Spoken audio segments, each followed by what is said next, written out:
All right, welcome to Flagship Podcast. I'm your host, Fred Bays, and I am here with Damon Golden from Damon Golden Creative. Good to have you with us. Thank you so much for having me. I am happy to be here.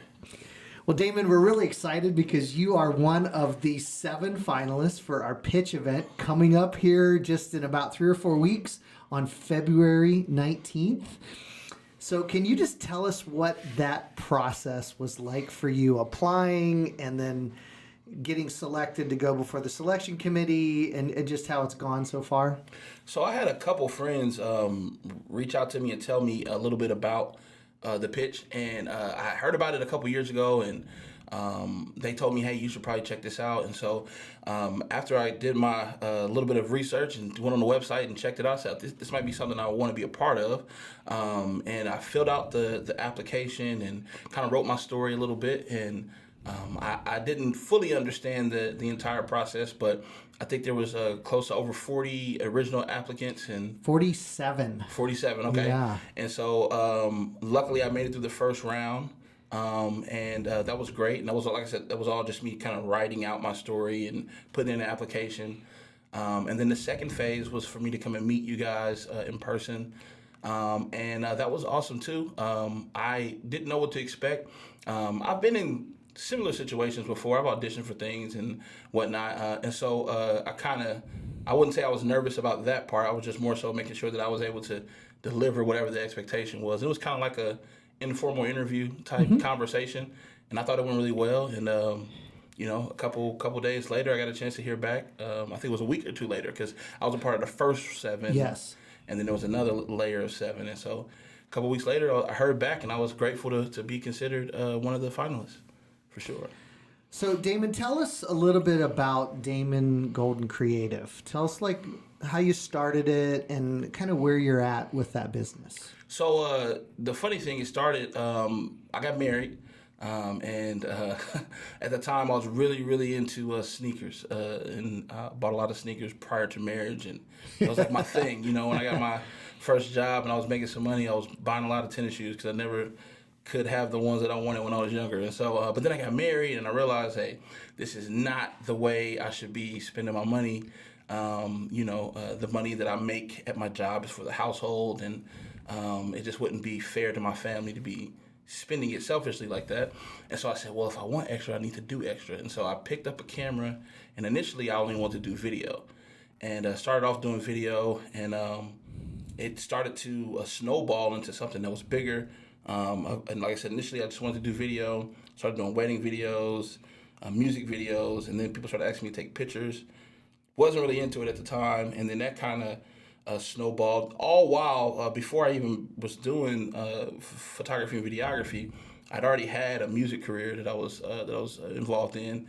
I did a lot of concerts and things of that nature, but then I started to notice that the music paled in comparison as far as compensation to photography and videography, at least for me. Okay. I was making way more money doing photography and videography, and so I just kind of started to take it a little bit more serious, and it became more than just a sneaker budget.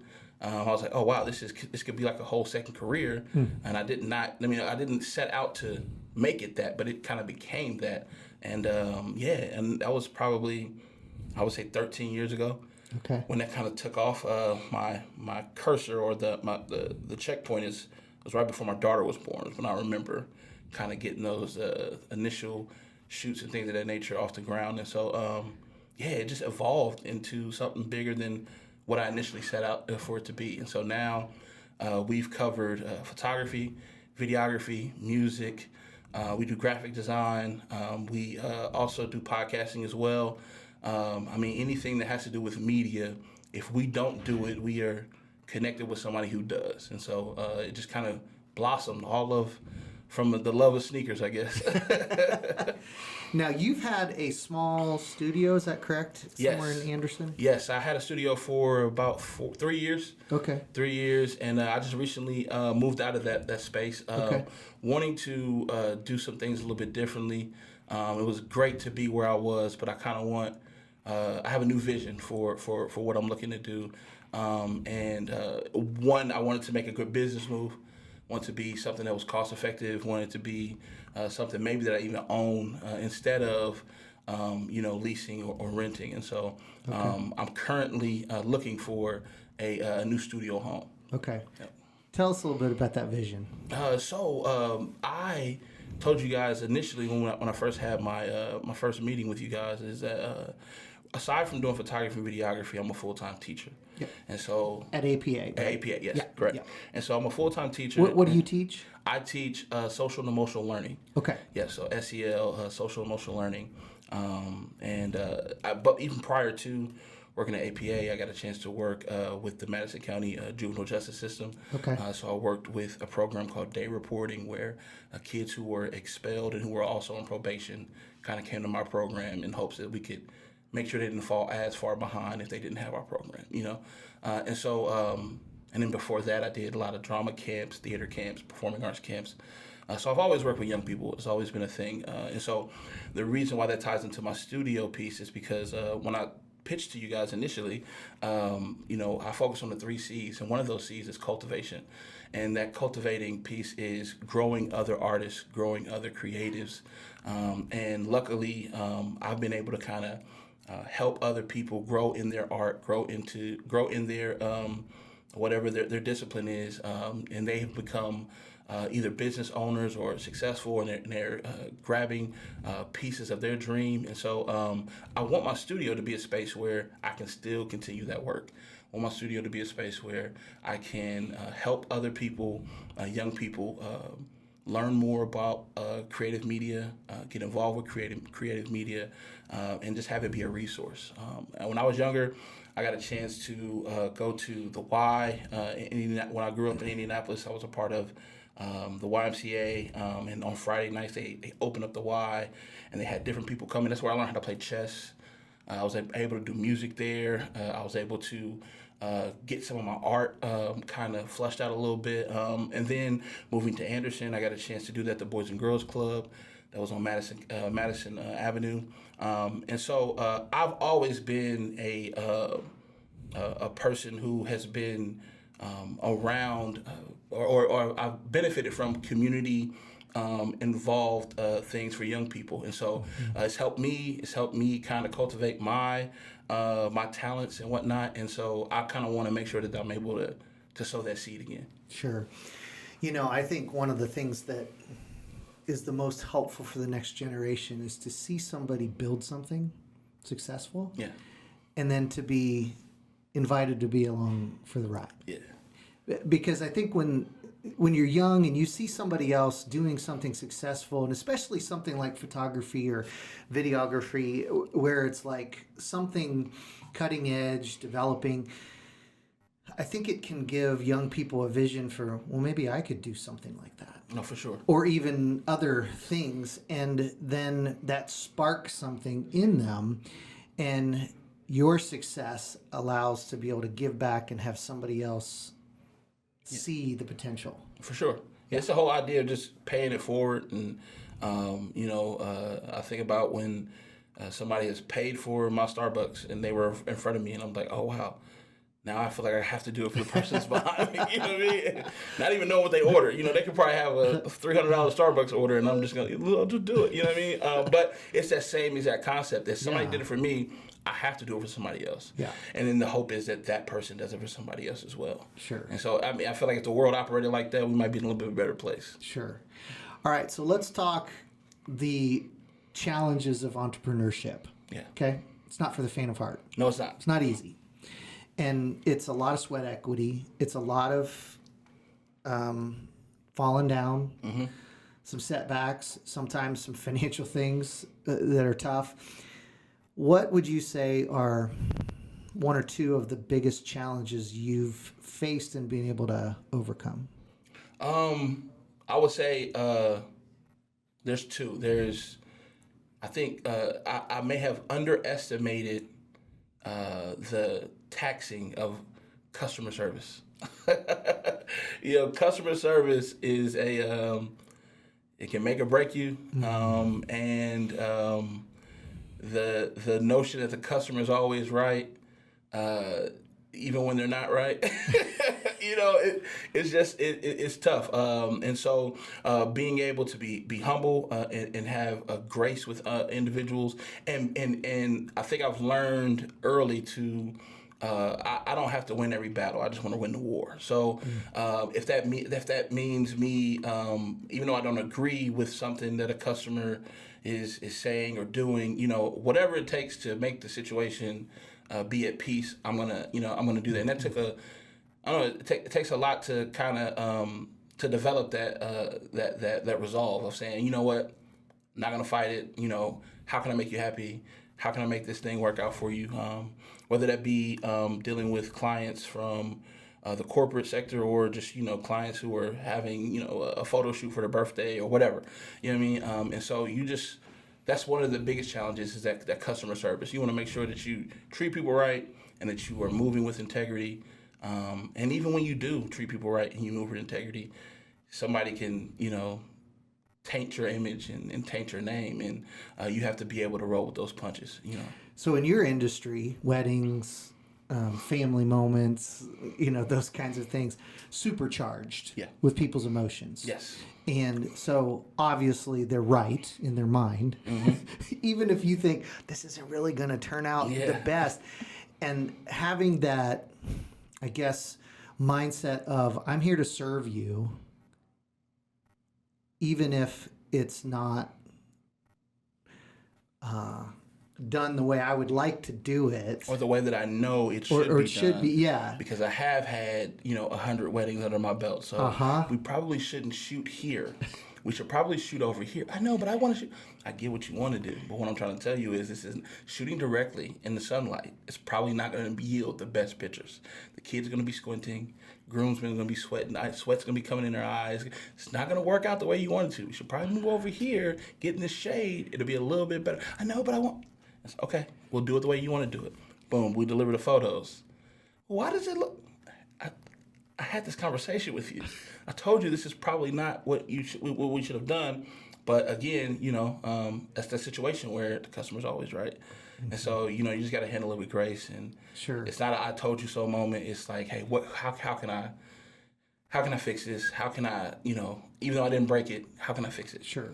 Have you, in those kinds of situations, since they're going to happen, have you learned how to preemptively say, okay, here's some key things we are going to do, so you get the shots you need, but then say, if there's something else you'd like, then that way, okay, if it doesn't turn out good, but at least we gave them a shot. Yeah, no, for sure. And that's what I try to do. I try to make sure that especially when it comes to photography, I overshoot.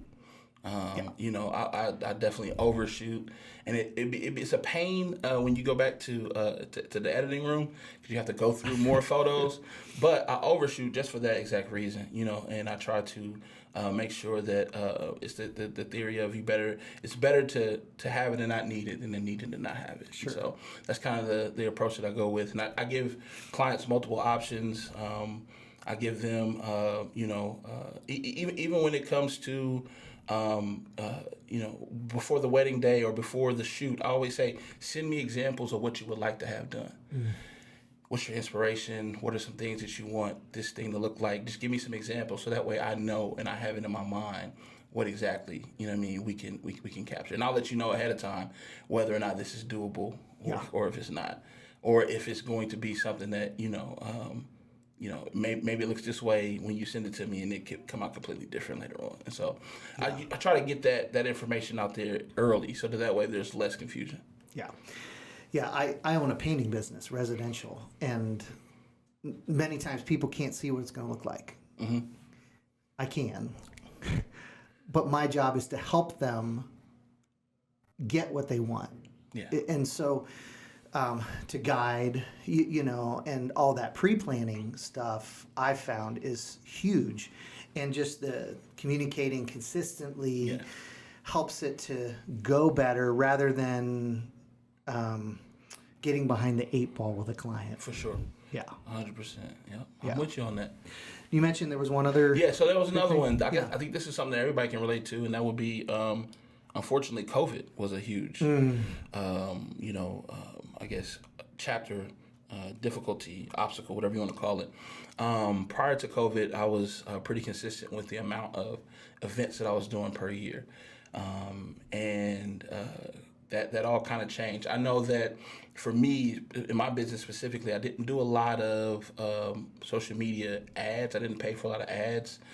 A lot of my business came from word of mouth. And so, if I'm doing a wedding here, then there might be a bridesmaid or two that's getting married the following summer. And so, boom, I really like Damon's vibe. So we're going to hire him for ours because he did such and such. And so, but when everything kind of stops, that momentum that you have of the word of mouth stops as well. People are canceling weddings. People are postponing weddings. People are, going just down to the courthouse now, and so it really impacted the entire wedding industry, and it's impacted not just the wedding industry, obviously. Every industry, and then moving forward, I feel like I'm in my second bout with another big opponent, and that's AI.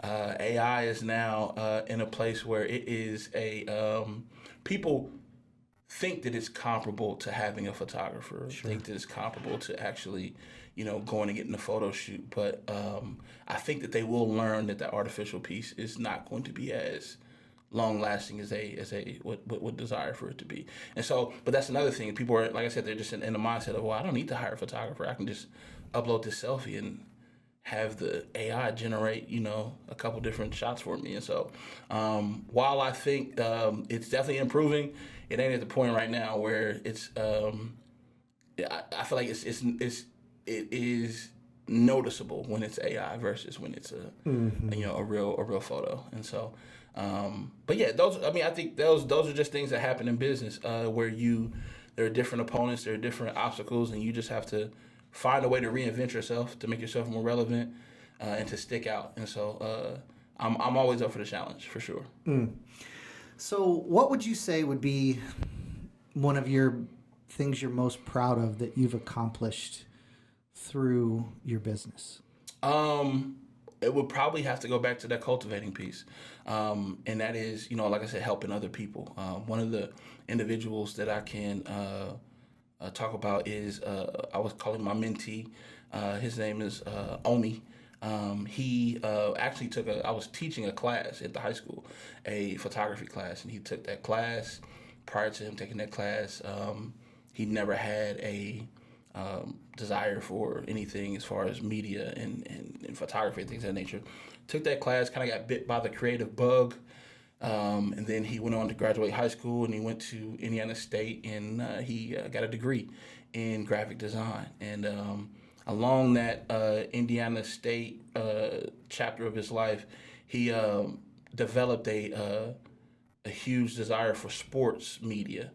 And so working with sports teams, whether that be baseball, basketball, football, whatever it might be, I think it was one of his classes at Indiana State he was a part of the media team for all of the college sports. And so he would go on to get his degree. And then after that, his first year out, I told him, I said, well, hey, I have a high school that wants me to do their pictures.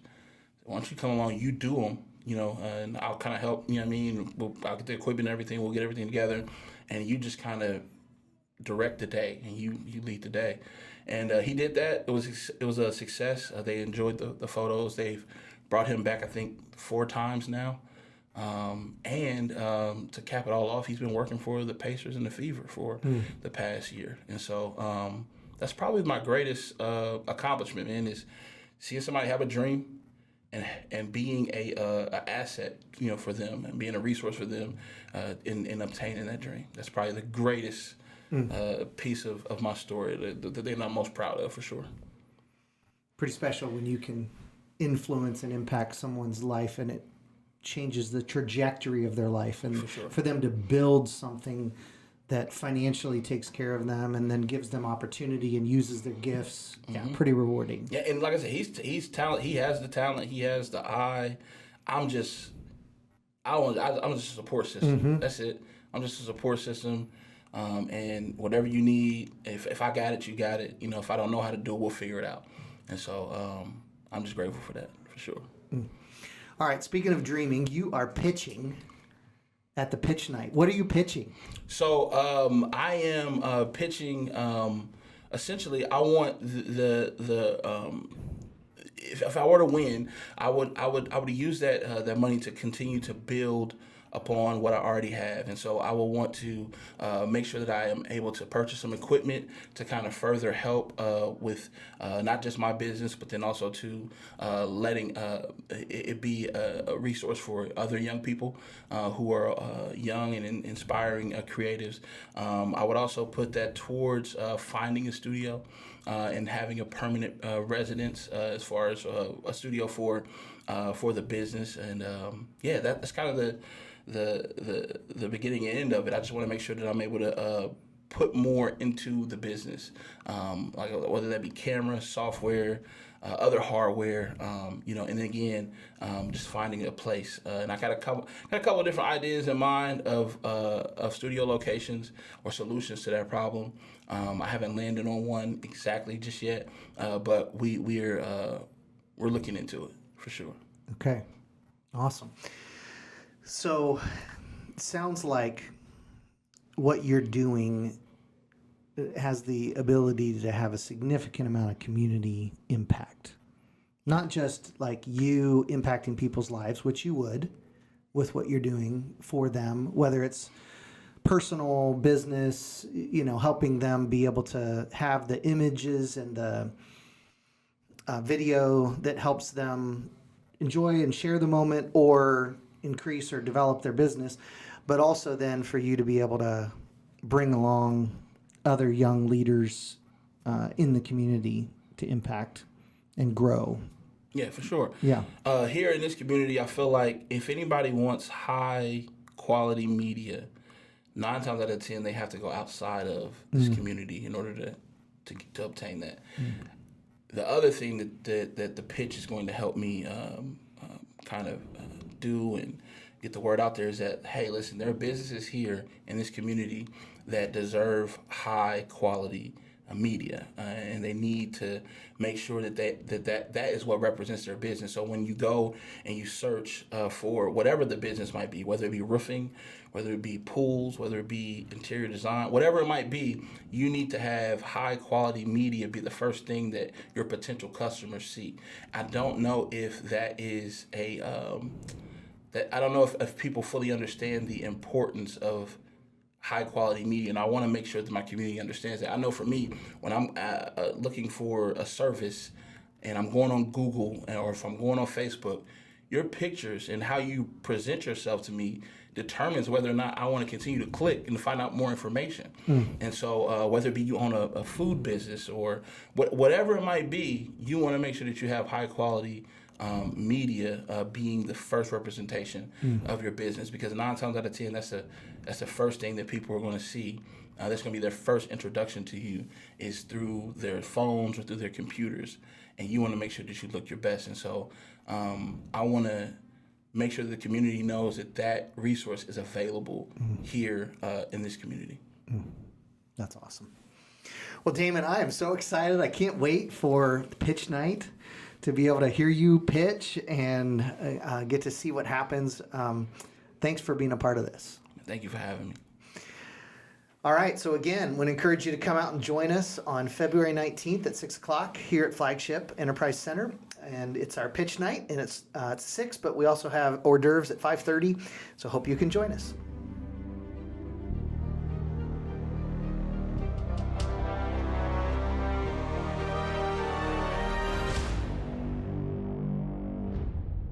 Thanks for listening to the Flagship Podcast, sponsored by Pinnacle Systems. Visit our YouTube channel for the full-length video podcast, or find us on Spotify and Apple Podcasts. New podcasts are posted every month, featuring local leaders from Central Indiana. For more content, follow us on social media at Flagship Enterprise Center. Until next time, thanks for listening.